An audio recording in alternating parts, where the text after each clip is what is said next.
Hello बच्चों, let's read the question and question says that which one of the following is correct for xerarch succession.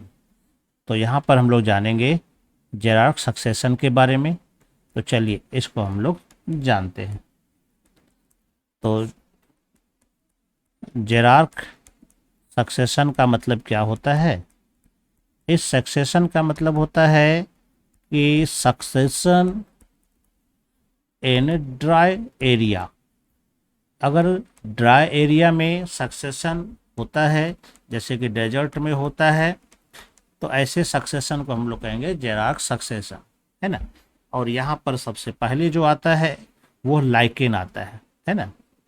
इसमें जो अलग अलग community आएगी, पहले पायनियर कम्युनिटी आती है, यानी कि ये सबसे पहले अपनी कम्युनिटी को यहाँ पर कॉलोनाइज करता है, जिसको हम लोग यहाँ पर कह सकते हैं लाइकेन। लाइकेन यहाँ पर आता है और इसके बाद कई प्रकार की कम्युनिटी बीच में आएगी, जिसमें कि मॉस भी आता है ना, फर्न भी आएगा, हर्ब्स भी आएगा, श्रब्स भी आएगा, ये सारे प्लांट्स आते हैं, है ना। तो ये जो अमाउंट आ रहे हैं, तो ये ग्रेजुअली क्या कर रहा है, ये सॉइल के अमाउंट और बढ़ाते चला जाता है। और फाइनली जो है ये यहाँ पर फिर क्लाइमेक्स कम्युनिटी आती है, यानी कि लास्ट स्टेज आ जाता है जहाँ पर कि फॉरेस्ट बन जाता है, यानी कि बड़े बड़े ट्रीज वगैरह यहाँ पर पाए जाएंगे, है ना।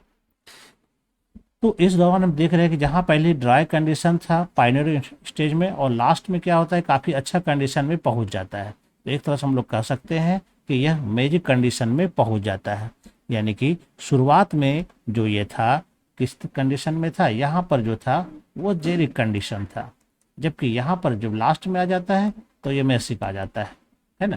तो इसका मतलब क्या है, ऑप्शन में अगर जाते हैं तो कहता है successional series from xeric to mesic condition. तो ये हमारा राइट आंसर हो जाएगा। जबकि इसमें कहता है successional series from hydric to mesic condition. तो हाइड्रिक यहाँ पर नहीं होता, ये हाइड्रोसेयर में जरूर होता है, इसमें नहीं होता है ना। यानी हाइड्रार्क में ये हो सकता है, इसमें नहीं, यानी ये गलत है, बोथ गलत हो जाएगा, नन ऑफ द अबव भी गलत हो जाएगा। तो यहाँ पर जो राइट आंसर हो जाएगा वो ए नंबर हमारा राइट आंसर होगा। I hope you understand it well and best of luck. Thank you.